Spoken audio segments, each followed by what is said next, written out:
Standing in the same bank where Sarah drained our honeymoon fund, I watched her signature on the withdrawal slip that ended our marriage. The ink was still wet, dated just 2 hours ago. $28,000, the teller had said, her voice cutting through my disbelief. Transferred to Pinnacle Ventures LLC. The same amount we'd saved for Bali. The same amount she'd promised was our future together. And it was gone again. Just like the last time I trusted her completely, when she'd sworn David meant nothing to her anymore. But this time I wasn't the naive husband who believed her tears. This time I was reborn, armed with the memory of how this betrayal would unfold. I knew exactly what David Chen's startup pitch looked like, knew exactly how Sarah's eyes would light up when she talked about supporting innovation. I knew because 3 days ago, I'd followed them to that coffee shop where she'd laughed at his jokes, touched his arm, and signed the transfer papers while I was supposedly at work. My phone buzzed against my chest. Sarah's text appeared on screen. "Hey, honey, had lunch with Mom. Home around 6. Love you?" The casual lie made my jaw clench. I'd seen her BMW parked outside David's downtown office an hour ago, seen her walking out with that same guilty flush she'd worn after their accidental meetup last month. The bank's marble floor felt cold under my feet as I approached the accounts manager.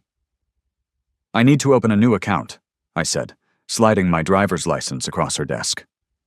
"Personal, private, something my wife can't access." She looked up, reading something in my expression. "Of course, Mr. Martinez. Let me help you with that." My wedding ring felt like a weight as I filled out the paperwork. 28,000 gone. 3 years of careful saving, vanished into David's dream of revolutionizing food delivery apps. Sarah had chosen him over us, over our plans, over our marriage. But she didn't know I'd already moved our emergency fund to my mother's account yesterday. She didn't know I'd been preparing for this moment ever since I'd overheard her whispering to David on the phone 2 weeks ago. "I can get the money, baby. I just need time to figure out how." The accounts manager handed me temporary checks and a debit card. "Your new account is active, Mr. Martinez. Is there anything else I can help you with today?" "Yes," I said, pocketing the cards. "I need to make a withdrawal from my joint savings." "All of it?" Our apartment felt different when I walked in that evening. Same cream walls, same leather sectional Sarah had insisted on buying, same family photos lining the hallway. But now it felt like a stage set, a carefully constructed lie I'd been living in for months without realizing it. Sarah was in the kitchen, humming while she stirred something that smelled like garlic and wine. She'd changed into the red dress I'd bought her for our anniversary, the one that used to make my heart race. Now it just reminded me of the receipt I'd found in her purse. An identical dress, purchased the same day, returned the day after David's birthday. "Hey, baby." She spun around, beaming that practiced smile. "How was work? I'm making your favorite. Chicken marsala." I leaned against the doorframe, studying her face. The slight flush was still there, that telltale sign she'd been lying all day. "Work was interesting. Learned a lot about venture capital." Her stirring faltered for just a second. "Oh? That's random. Why venture capital?" "Client mentioned this startup called Pinnacle Ventures, food delivery app. Supposedly got a major investment today." I watched her pupils dilate slightly. 28,000 from some investor. Pretty specific amount. The wooden spoon clattered against the stove. That's great for them. Small world, I guess." She turned back to the pan, shoulders tense. I could see her reflection in the window above the sink, the guilty expression she thought I couldn't see. "Sarah." "Hmm?" She didn't turn around. "Where's our honeymoon money?" The kitchen went silent except for the bubbling sauce. Her hand froze on the spoon handle. When she finally faced me, her expression had shifted to practiced innocence. "What do you mean? It's in our savings account." I pulled out my phone, opened the banking app, and held it toward her. The balance showed $247.33. Want to try again? Her face crumpled in stages, shock, panic, then that familiar look of wounded defiance. Marco, I can explain. It's not what you think. It's exactly what I think. I pocketed the phone. You gave David our honeymoon money for his startup. The same David you swore you'd cut contact with after I found those text messages. Tears welled in her eyes. Real ones this time. He needed help, Marco. His app could change everything. When it takes off, we'll get triple our money back. We? The word tasted bitter. There is no we in this decision, Sarah. You chose him over us, over our marriage, over our future. She stepped toward me, hands reaching. Baby, please. I know I should have talked to you first, but I knew you'd say no. You never supported my dreams, my ideas about investing. Your dreams? Heat flooded my chest. This is about your ex-boyfriend, not dreams. The same ex-boyfriend you've been meeting in secret for weeks. The color drained from her face. How did you? Coffee shop on 5th Street, Tuesday afternoons. David's office every Thursday. Should I go on? She sank against the counter, the fight leaving her. Marco, I love you. David is he's just a friend now. A business opportunity. A business opportunity you've been lying about for weeks.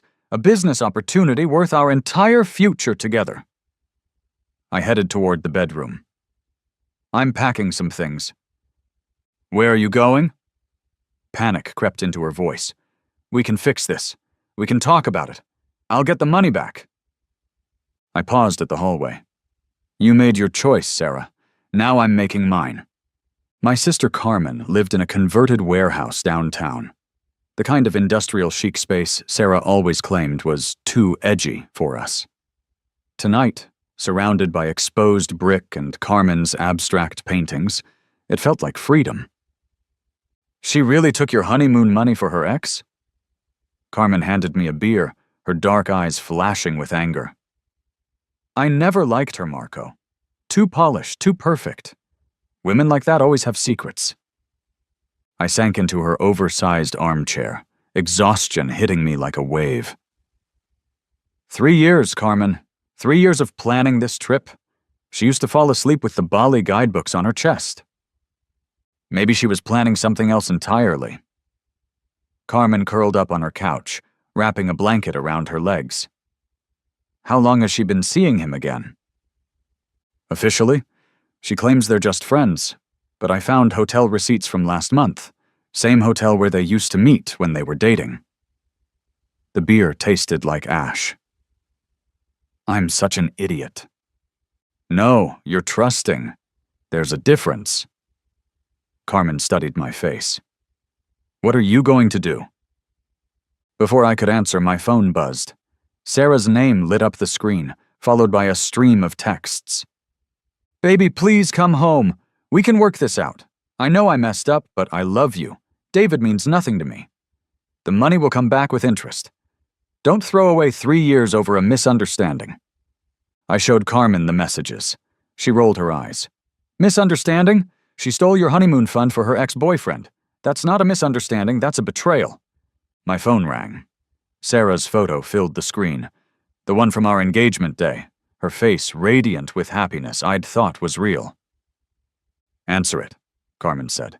Let's hear what excuse she comes up with now. I swiped to accept. Sarah? Marco, thank God, please come home. I know you're hurt, but we can fix this. Her voice was thick with tears. I called David. He's willing to return the money if that's what you want. If that's what I want? Ice crept into my voice. You mean returning the money you stole from our joint account? I didn't steal it. We're married. It's our money, and I made an investment decision.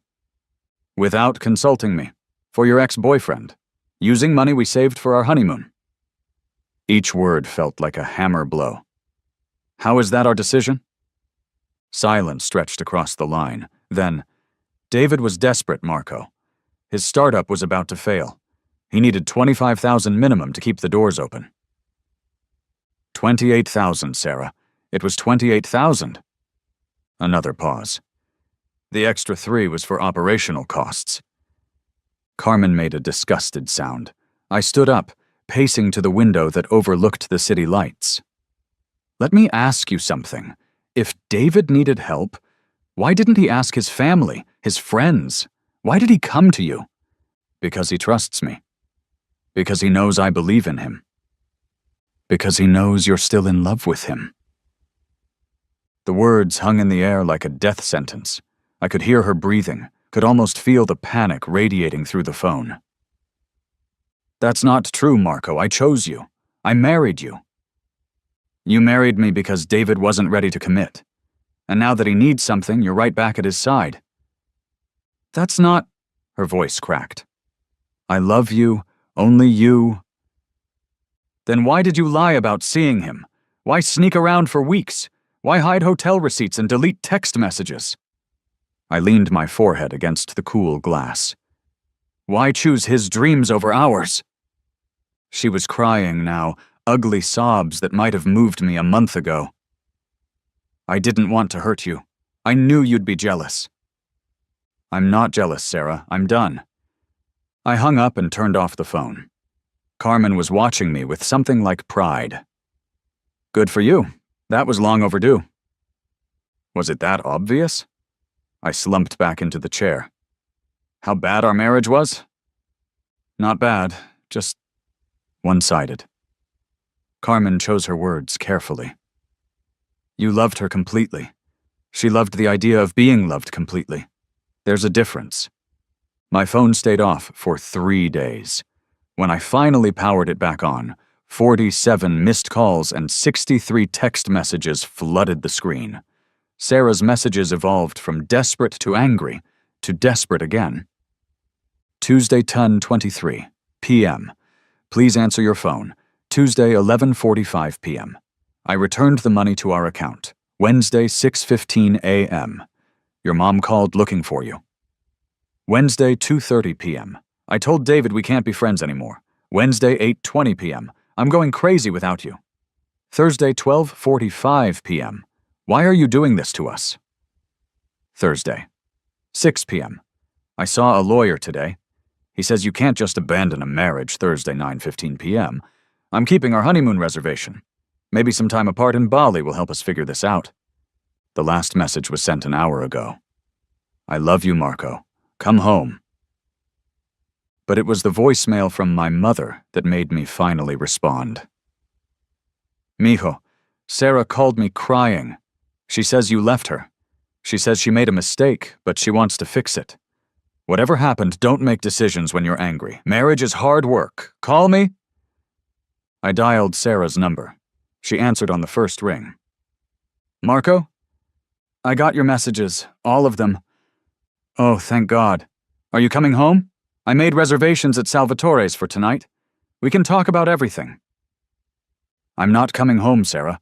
I'm coming to get my things. Silence, then. What do you mean? I mean, I'm moving out, permanently. I'll be there in an hour. No, you can't just leave. We're married. We took vows. Her voice climbed higher. I returned the money, Marco. Every penny. It's back in our account. After 3 days. After I caught you. After you had no choice. I made a mistake. People make mistakes in marriage. That's what forgiveness is for. I closed my eyes, picturing her face when she'd signed those transfer papers, the excitement in her eyes as she chose David's future over ours. Some mistakes are choices, Sarah. Some mistakes reveal who you really are.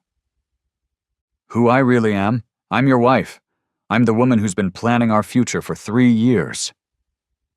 You're the woman who gave our future away the moment something better came along. The apartment looked smaller, somehow, when I returned with empty boxes. Sarah had cleaned everything, even polished the surfaces that were already spotless. She'd changed into the white dress she'd worn on our first date, her dark hair loose around her shoulders. She was trying to recreate the version of herself I'd fallen in love with. "You look good," she said softly, following me to the bedroom. "I missed you." I pulled clothes from the closet, folding them mechanically. "Sarah, we need to talk about practical things. The lease, the car payments, the credit cards." "I don't want to talk about practical things. I want to talk about us." She sat on the bed, her hands clasped in her lap. "I know I hurt you. I know I broke your trust. But doesn't 3 years together mean anything?" "It means everything. That's why this hurts so much." "Then fight for us. Don't just give up because I made one mistake." I paused in my folding, turning to face her. "One mistake? Sarah, you've been lying to me for weeks. Meeting David in secret, hiding your phone, making plans behind my back. The money was just the final betrayal. I never slept with him." The words hung between us like a challenge. I studied her face, looking for tells, for the micro-expressions I'd learned to read over 3 years of marriage. "Maybe not this time," I said finally. "But you wanted to. You're still in love with him." Tears started down her cheeks. "I'm not. I love you. I chose you." "You chose me because he wasn't available. And the moment he needed you, you chose him again." I resumed packing. "That's not love, Sarah. That's convenience." "That's not fair." "Isn't it?" I turned to face her fully. "Be honest. If David had proposed 3 years ago, would you have married me?" The pause was everything. Just a heartbeat of hesitation, but it confirmed what I'd suspected for months. "That's not a fair question," she whispered. "It's the only question that matters." She stood up, moving to block my access to the dresser. "I married you, Marco. I chose you. That has to count for something." It counted for everything, until you uncounted it by choosing him again. "I didn't choose him. I chose to help a friend." "A friend you were in love with. A friend you've been seeing in secret. A friend whose dreams mattered more than our dreams." I gently moved her aside, continuing to pack. "You can't have both of us, Sarah. You can't keep me as backup while you chase what you really want. You're what I really want." "Then why did you risk losing me for him?" She had no answer for that. We finished the packing in silence, the weight of 3 years settling around us like dust. As I loaded the last box into my car, she followed me to the garage. "Where will you go?" "Carmen's for now. Then I'll find my own place." "And then what? We just end?" I looked at her standing in the doorway of what used to be our home, beautiful and broken and finally honest about what she'd done. "Yeah, Sarah, we end." "What about Bali? We still have the reservations." "Take David." The words came out harsher than I'd intended. "Use the honeymoon money for its original purpose, just with a different groom." Her face crumpled. "Marco, please, don't leave like this. Don't leave angry." "I'm not leaving angry." I climbed into the driver's seat. "I'm leaving free." The law office smelled like leather and old wood, the kind of establishment that handled messy divorces with quiet dignity. My lawyer, Patricia Hernandez, spread the papers across her mahogany desk like a roadmap to my new life. "No-fault divorce," she explained, her voice professionally neutral. "California makes it relatively straightforward. The main complication will be asset division, since you've only been married 3 years and have minimal shared property." "What about the apartment?" "Leased in both names. But you're not on the mortgage for any property she owned before marriage. The car payments, credit cards, bank accounts. We'll need to separate everything cleanly." Patricia tapped her pen against a yellow legal pad. "The question is whether you want to pursue any claim to the money she transferred without your consent." I'd been thinking about that for days. $28,000 was enough to hurt, enough to matter. But pursuing it would mean staying connected to Sarah, staying entangled in her choices and David's startup dreams. "Let it go," I said. "I just want out." "Are you sure you have legitimate grounds for financial fraud claims?" "I'm sure. I don't want her money. I just want my freedom." Patricia nodded, making notes. "She'll need to be served with papers. Do you want to handle that yourself or use a process server?" "Process server. At her work. Make it clean and professional." "And if she contests the divorce?" I thought about Sarah's last text message, sent that morning. "I'm not giving up on us. You'll come home when you're ready." "She won't contest it. She's just not ready to admit it's over yet." "They rarely are." Patricia closed the file. "I'll have papers drawn up by Friday. Service can happen early next week. After that, it's a waiting game. California requires a 6-month waiting period before the divorce is final." 6 months. It seemed like forever and no time at all. Walking out of the law office into the afternoon sun, I felt lighter than I had in weeks. My phone buzzed, a text from an unknown number. "Marco, this is David. I know you probably don't want to hear from me, but I wanted you to know I returned Sarah's investment. I never asked her to give up your honeymoon money." That was her decision. "I'm sorry things worked out this way." I stared at the message for a long time. David apologizing. David drawing the line between Sarah's choices and his needs. David, apparently, having more integrity than my wife. I typed back, "Thanks for returning it. But this was never about the money." His response came quickly. "I know. For what it's worth, she talked about you constantly. How proud she was of you. How lucky she felt. I think she really did love you. She's just not ready to be married to anyone. Then she shouldn't have gotten married. You're right. I'm sorry." I pocketed the phone and kept walking. Even David could see what Sarah couldn't. That love without commitment was just selfishness dressed up in pretty words. 2 weeks later, I was installing new locks on my studio apartment when Carmen knocked, carrying coffee and news. "Sarah got served yesterday," she announced, settling onto my second-hand couch. "Mom heard from Mrs. Rodriguez, who works at Sarah's office. Apparently she locked herself in the bathroom and cried for an hour." "How does Mom feel about all this?"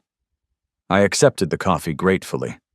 "She's worried about you, but she also said something interesting yesterday." Carmen's eyes sparkled with mischief. "She said she never thought Sarah was right for you. Too much like a novella villain. Pretty but cold." "Mom said that?" "In those exact words. Apparently she's been thinking it for years but didn't want to interfere." I laughed for the first time in weeks. Mexican mothers. They see everything, say nothing, judge silently. Until their sons get divorced. Then the truth comes out. Carmen curled up in the corner of the couch. "So what's next? You can't hide in this apartment forever." "I'm not hiding, I'm regrouping." "Same thing. You need to get back out there. Meet people. Remember what it feels like to be appreciated." "Carmen, it's been 2 weeks." "Exactly. Long enough to wallow, not long enough to become a hermit." She pulled out her phone. "I'm setting up a dating profile for you." "Absolutely not." "Yes, trust me, nothing serious, just coffee dates. Remind yourself what it's like to talk to women who aren't lying to you." I wanted to protest, but Carmen was already typing.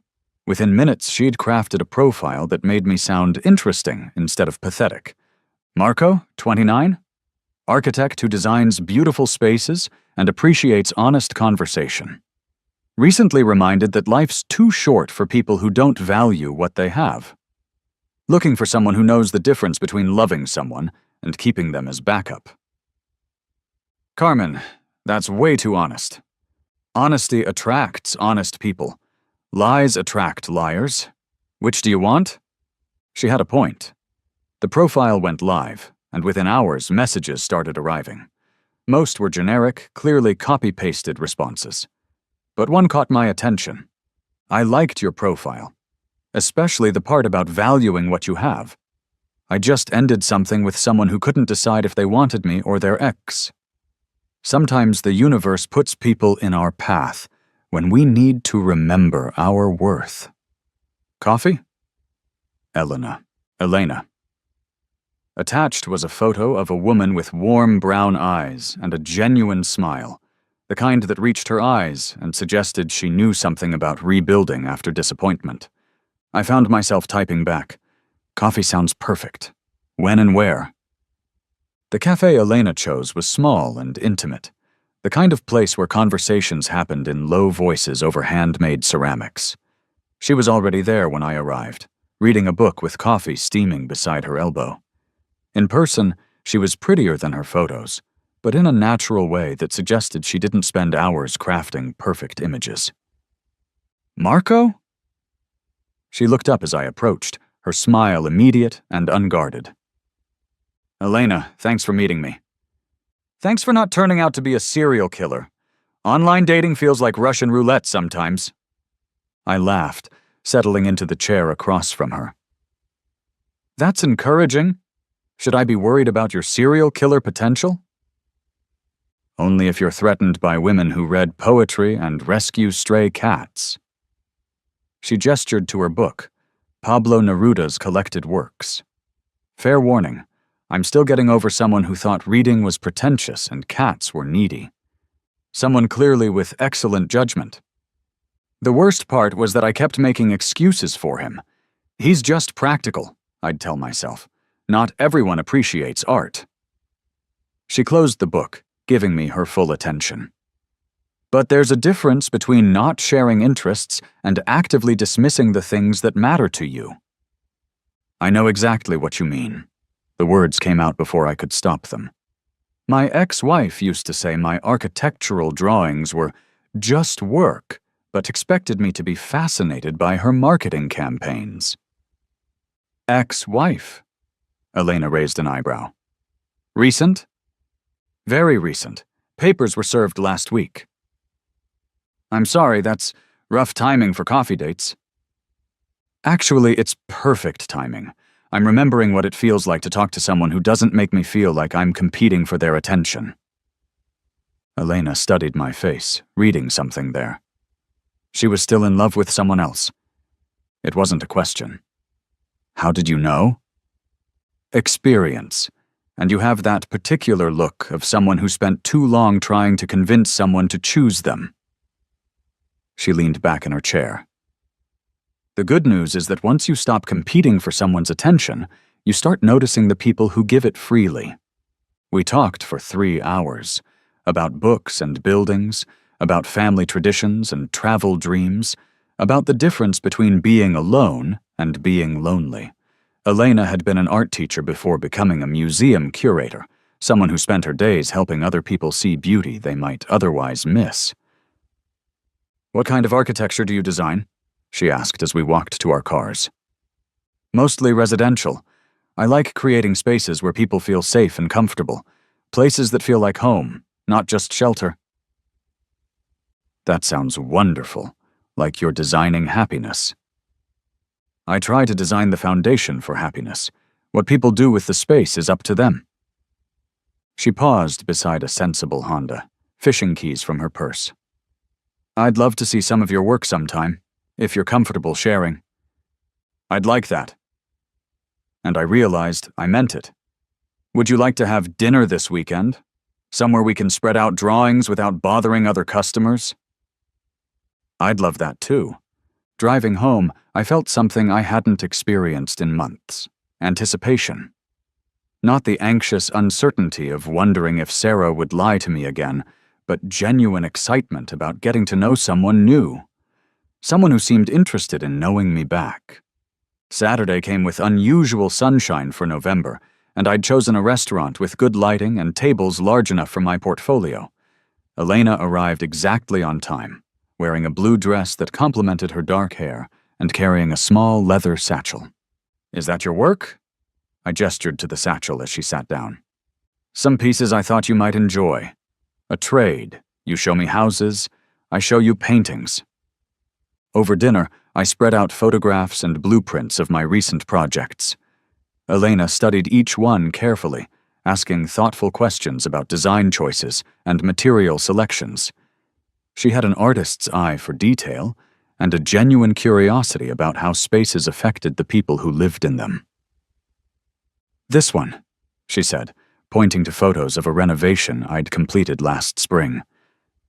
"Tell me about the family who lives here." "Young couple, first baby on the way. They wanted to honor the house's 1920s character while making it functional for modern life. See how I kept the original moldings but opened up the kitchen to the living room? It's beautiful. You can see how much love went into preserving the best parts while updating the rest."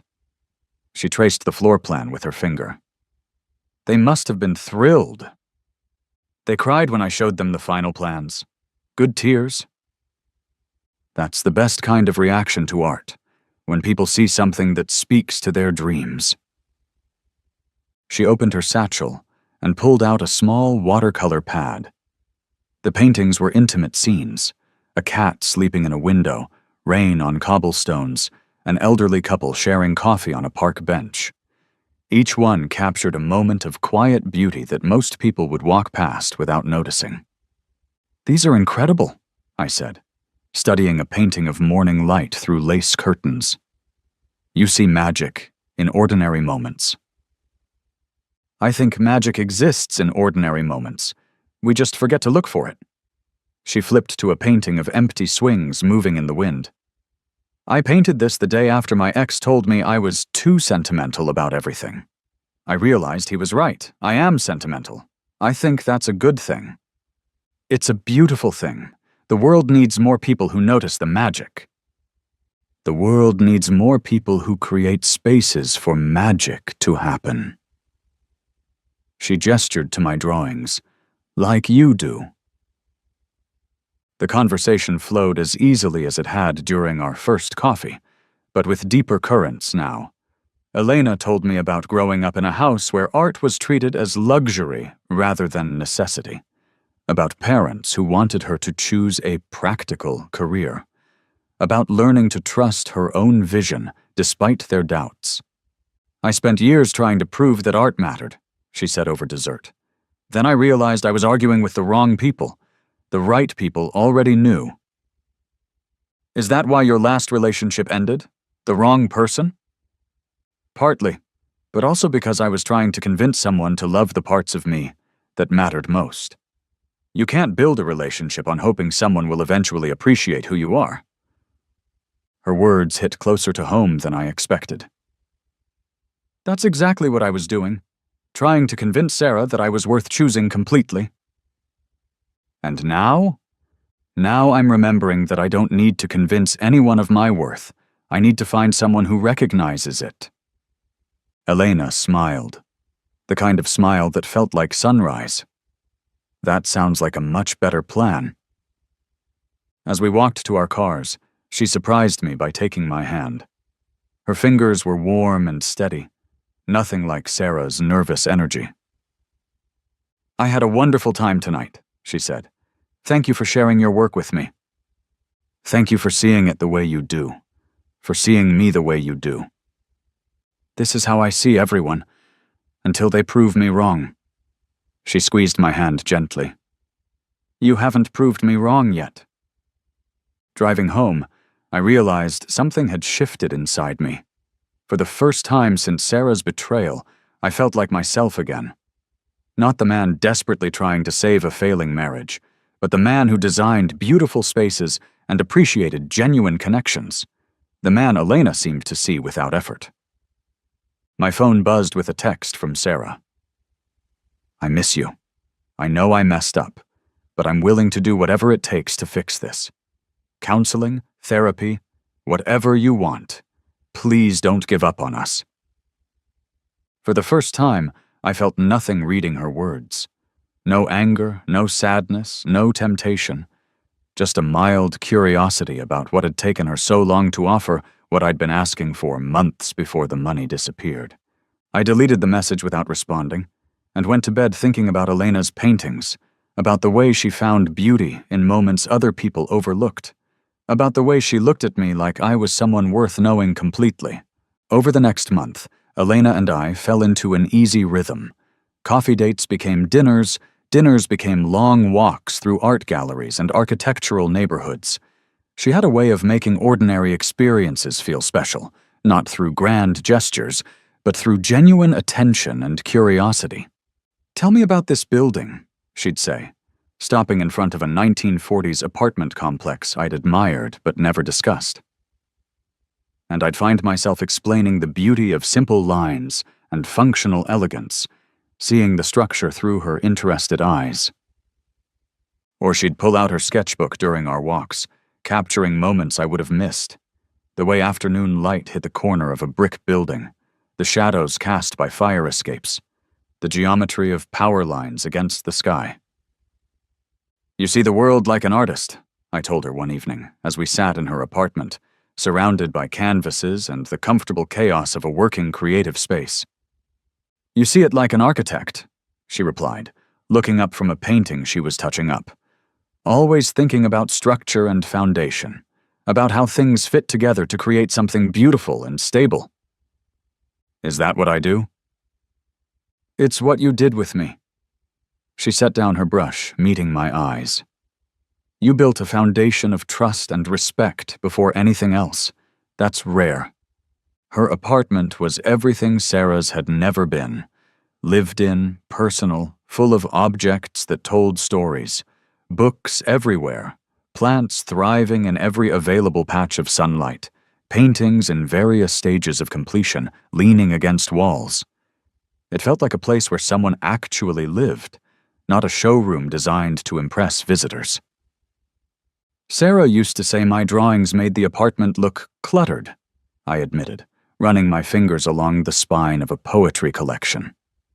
She wanted everything put away, hidden. "Then she missed the point of living with an artist. The work is part of the person." Elena gestured around her space. "This is me, all of it. The finished pieces and the failed experiments and the works in progress. Anyone who wants to be in my life has to be comfortable with all of it." "I love all of it," I said, and meant it. "It feels alive." "So do you when you're here. Different from that first coffee date."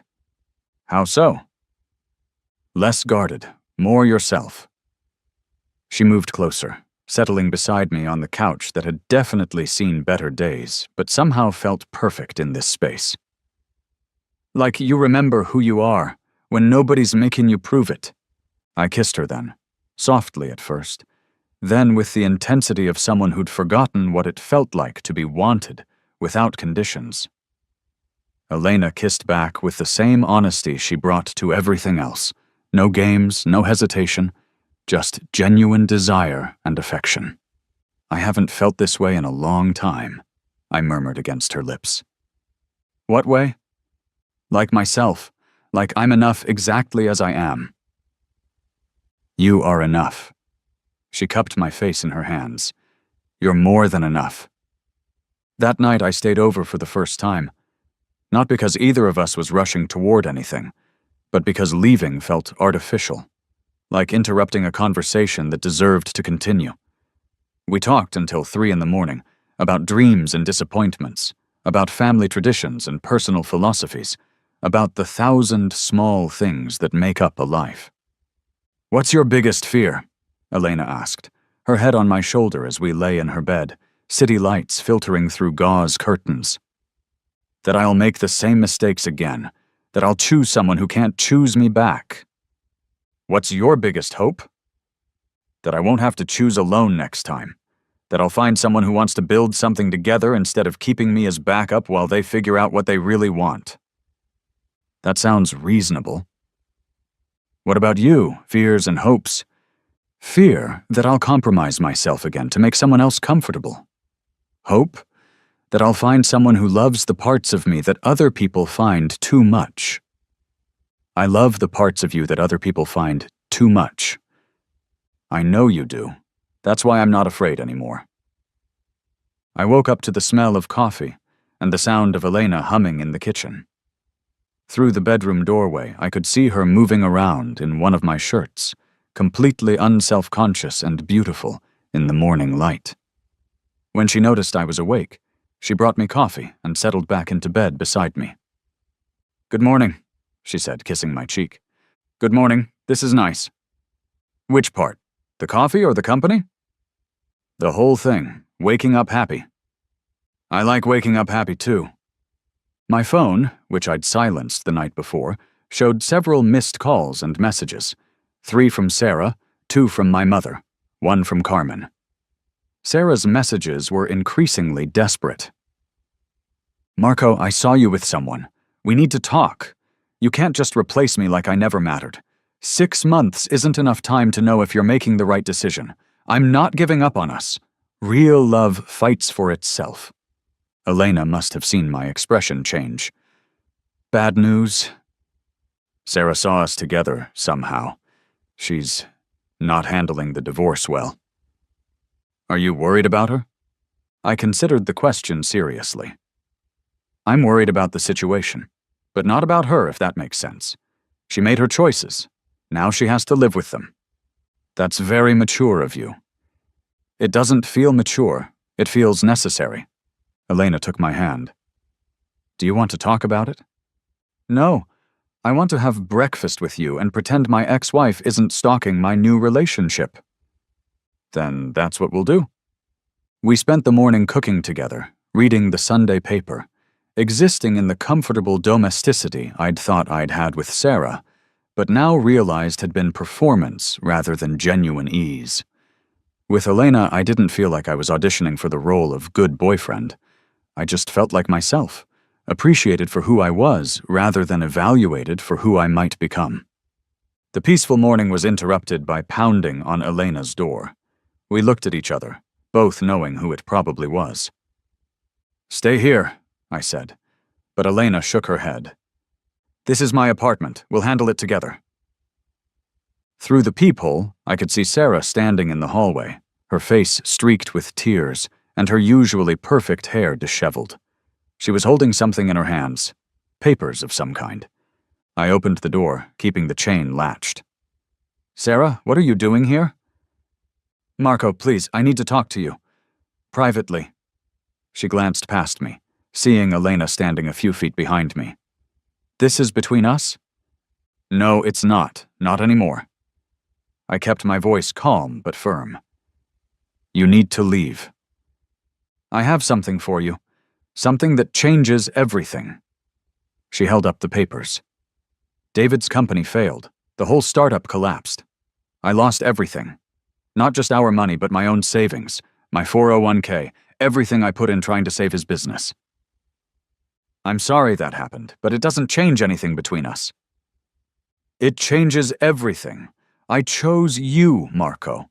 When David asked me to invest more, to help him rebuild, I said no. I chose our marriage over his company. Doesn't that mean something?"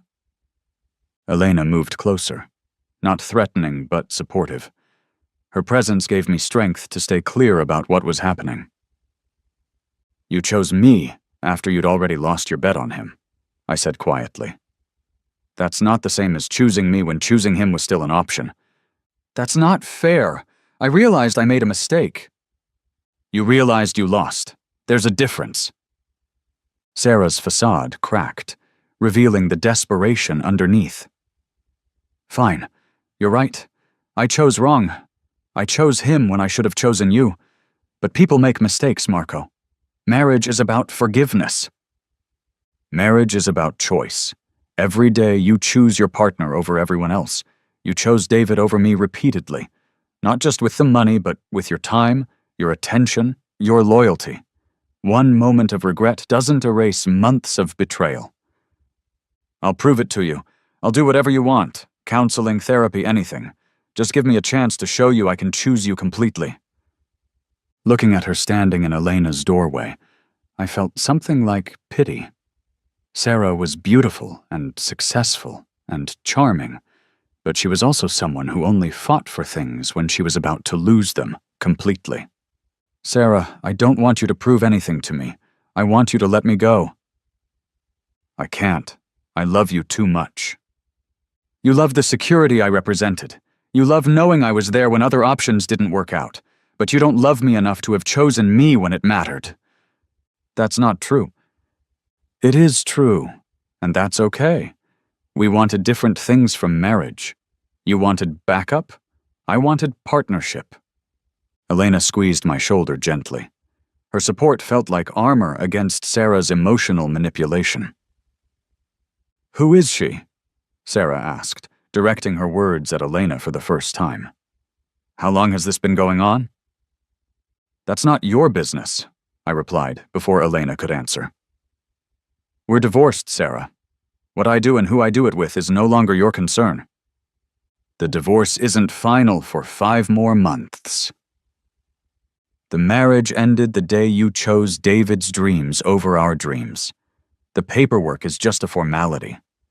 Sarah looked between Elena and me, seeing something in our dynamic that she couldn't fight.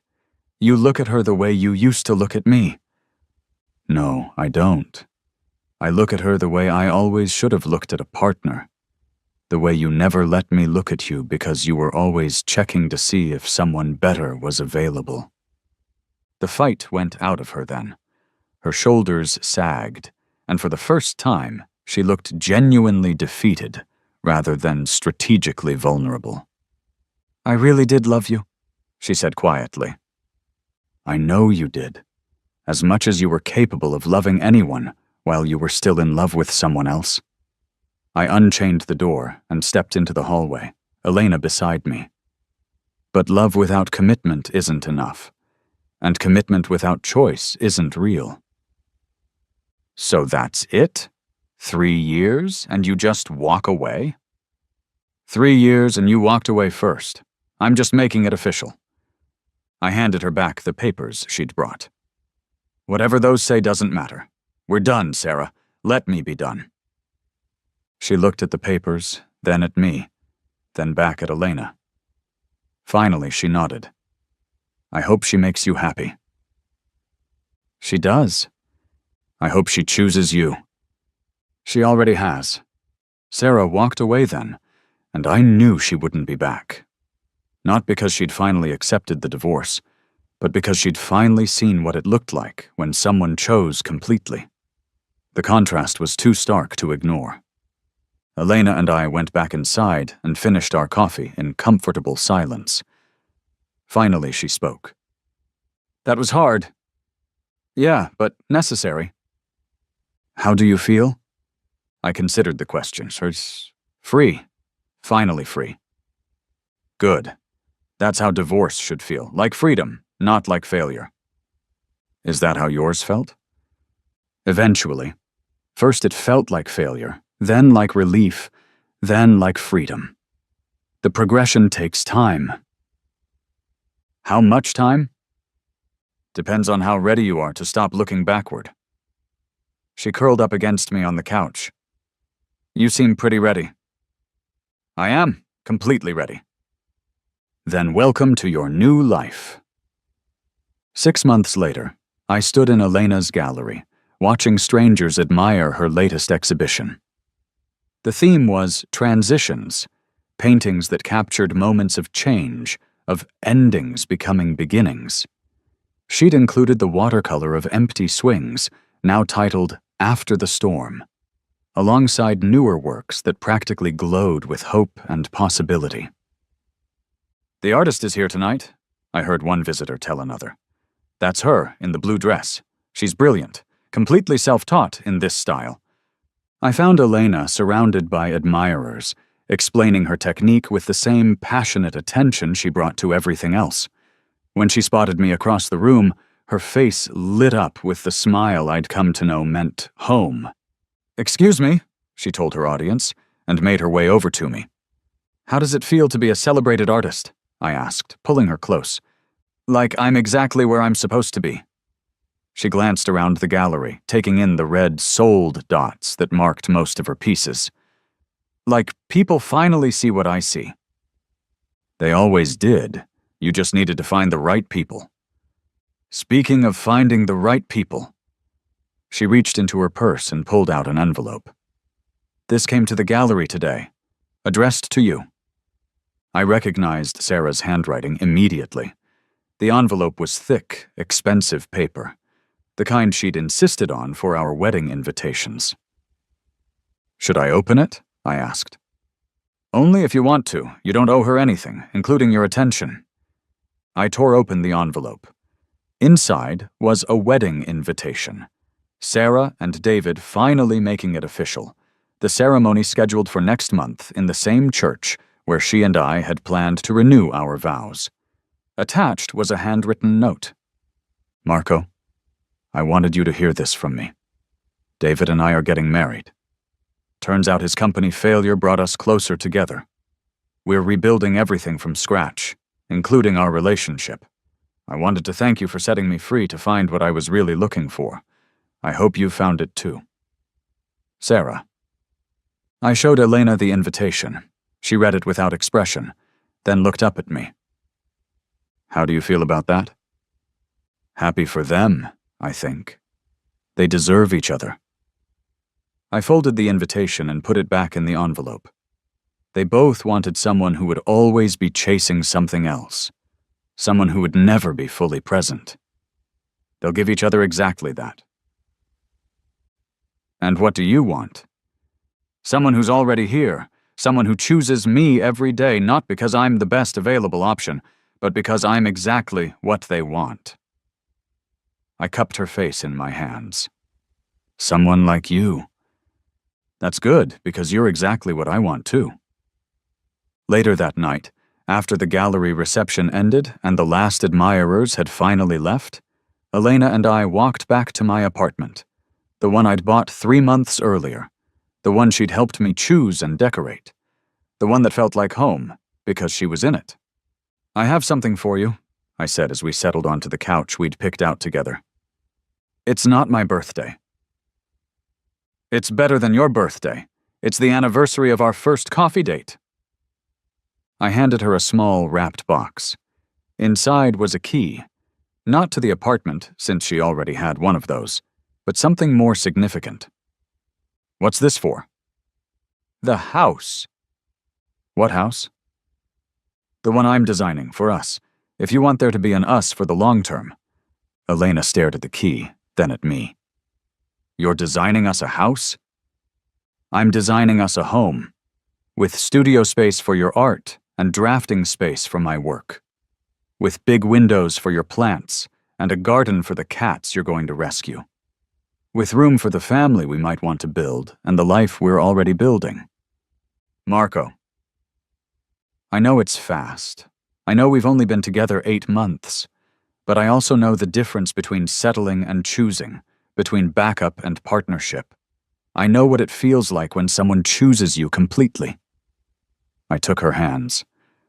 "I want to choose you completely, every day, for the rest of my life." Elena kissed me then, and I tasted salt on her lips. Happy tears this time, the kind that came from being seen and chosen and loved exactly as she was. "Yes," she whispered against my mouth.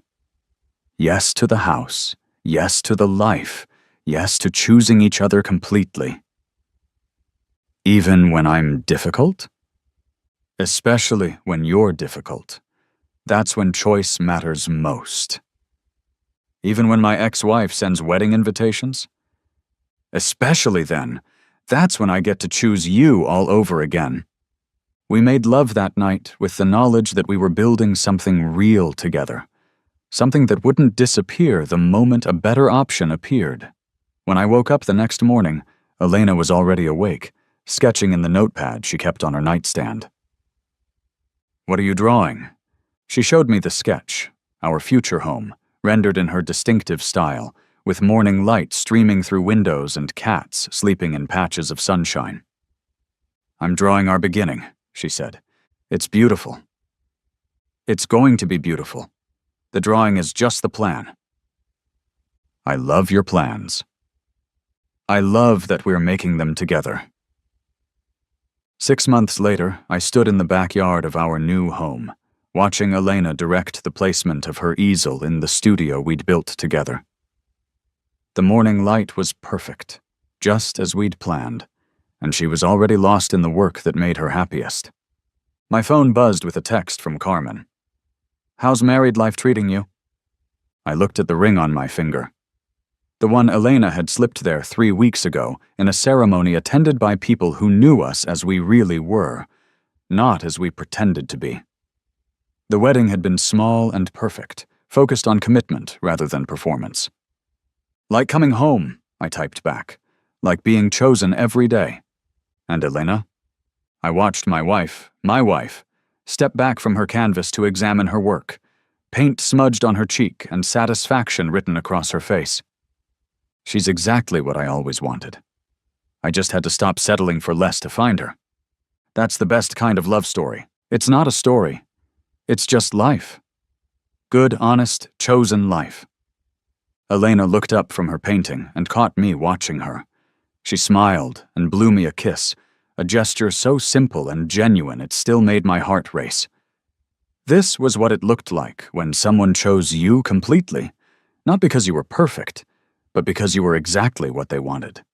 Not because you were the best available option, but because you were home. Sarah had been right about one thing.